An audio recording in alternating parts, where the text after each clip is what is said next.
All right, thanks for joining me today. My name is Bobby, BusinessAnywhere.io, and we are going to discuss the Beneficial Ownership Information Report, or the BOIR. That is a new regulation this year as of January 1st by FinCEN, the Financial Crimes Unit of the Treasury Department. You may have read some things about it. I think we even have a video or two on YouTube about this, discussing the requirements and what it's all about and who needs to do it and that sort of thing. I'll just give a quick summary. If you have a small business in the US, in a US registered entity, if you are a non-US person, a US person, it does not matter. If you have any activity whatsoever in your business, if it owns any assets, like for example, if you have no revenue but it owns raw land, it still has to file the BOIR. If you have any operating activity, any revenue or expenses, you have to file the BOIR. There are a few exemptions to not having to file the BOIR if you're a publicly traded company or you are already regulated by basically one of the other three digit agencies out there. Like if you are a regulated financial institution or an insurance company or that type of thing, you don't have to file because you're already regulated by another government agency. But this is not the point in the discussion right now. What I want to discuss is there have been some new updates with this BOIR, and there have been some lawsuits against the Treasury Department suing them, saying it's unconstitutional and it's a breach of privacy.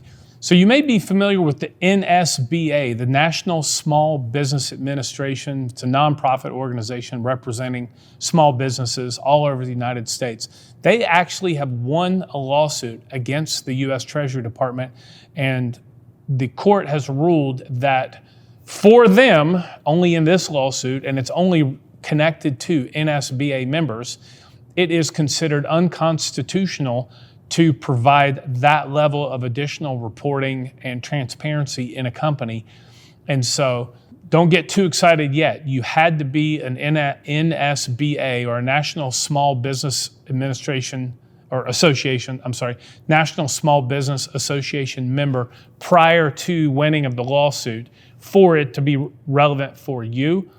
But the good news is now there is a precedent set, and so I would imagine there will be some additional lawsuits. Well, there already are some additional lawsuits, but nothing has been finalized yet. So with that said, there is a possibility that this year that Beneficial Ownership Information Report ruling by FinCEN will be overturned. So we can cross our fingers because it's really not a nice thing. It's pretty invasive into your privacy with your company.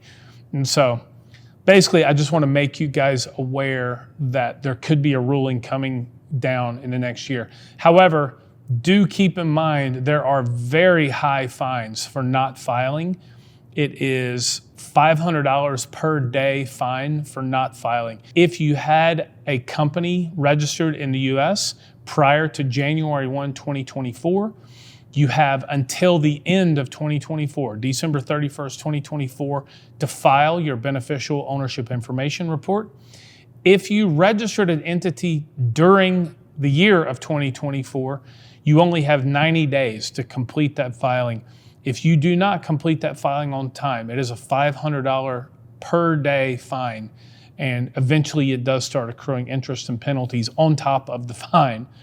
And then if you register a company after 2024, starting in January 1st, 2025, you have 30 days to complete that Beneficial Ownership Information Report. And then there's fines that will be fined from the 31st day, basically, for not filing at $500 a day.